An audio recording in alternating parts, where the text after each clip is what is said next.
Assalomu alaykum. Men doktor Boboyev. Bugun sizlar bilan tizza bo'g'imning to'liq bukilmasligi, uning asosiy sabablari va qanday qilib davolash kerak shu haqida gaplashib o'tamiz. Ba'zi bemorlar o'tirayotgan paytda tizzalar to'liq bukilmaydi va natijada oyoqlarni yozib o'tirishadi. O'rnidan turayotgan paytda juda qiynalishadi. Ya'ni tizza to'liq bukilmasligi hisobiga o'rnidan turayotgan paytda tizza sohasi va mana bu sonning old yuzasi sohasi juda kuchli og'riq bezovta qiladi.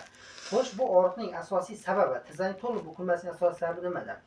Ushbu sabab haqida gapirishdan oldin eng avvalo tanadagi diafragma haqida gaplashib o'tamiz. Ya'ni odam tanasida 7 ta diafragma bo'ladi. Demak, birinchi diafragmamiz, demak, miya diafragmasi bu qosh va ko'zlarimiz orasidagi chuqurlikda joylashgan bo'ladi. Shu chuqurlikda joylashgan bo'ladi va bu diafragma miya bo'shlig'ini normada ushlab turadi.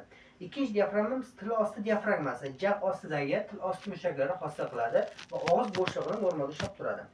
Uchinchi diafragmamiz pleura gumbaz diafragmasi, ya'ni ikki tomonlama trapetsiyasmon mushak hamda umron suyagi o'rtasida chuqurcha bor. Ushbu chuqurcha sohasida joylashgan bo'ladi hamda ko'krak qafasida normal bosimni ushlab turadi.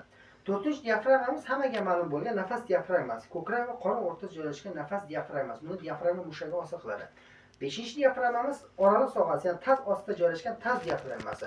Ushbu taz diafragmasi kichik chanoq sohasidagi organlarni ko'tarib turadi va kichik chanoq sohasida normal bosimni hosil qilib beradi.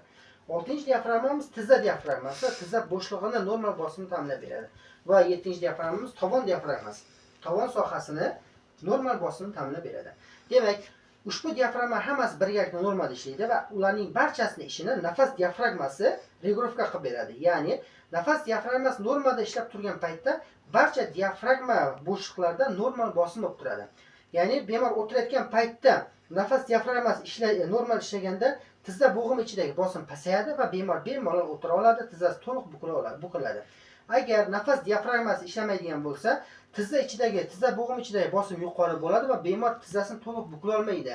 Hamda o'rnidan turayotganda ham yuqori bosim ta'siri ostida tizza bo'g'imida juda kuchli og'riq bezovta qiladi, o'rnidan turishga qiynaladi. Demak, buni qanday davolaymiz? Buni davolash uchun oddiy nafas diafragmasini biz ishga tushirishimiz kerak bo'ladi. Nafas diafragmasini ishga tushirish uchun biz remen yordamida nafas diafragmasini ishga tushiramiz. Buning uchun ko'krak qafasida ko'krak bezidan ost qismidan qayish bilan, ya'ni remen bilan yaxshilab qattiq qisib boylaymiz. Iloji boricha qattiq oxirigacha qisib boylaysiz. Mana qattiq qisib boyladik. Va xuddi shu holatda ko'krak bilan chuqur nafas oladi bemor va tez-tez nafas chiqaradi. Bu qancha davom etadi? Toki bemorning bosh aylanishi paydo bo'lguncha. Ya'ni qachonki nafas diafragmasi ishga tushadigan bo'lsa, bemorda bosh aylanish paydo bo'ladi. Ya'ni barcha diafragmalar ishi qaytadan perizagruska bo'ladi hamda tizza bo'g'imi ichidagi bosim ham normalga kelish hisobiga oyoqlar to'liq bukiladi. Agar sizda bosh aylanish yuzaga kelmayaptimi, demak siz hali mashqni to'liq oxirigacha bajarmagan bo'lasiz. Ya'ni nafas diafragmangiz ishga tushmagan bo'ladi.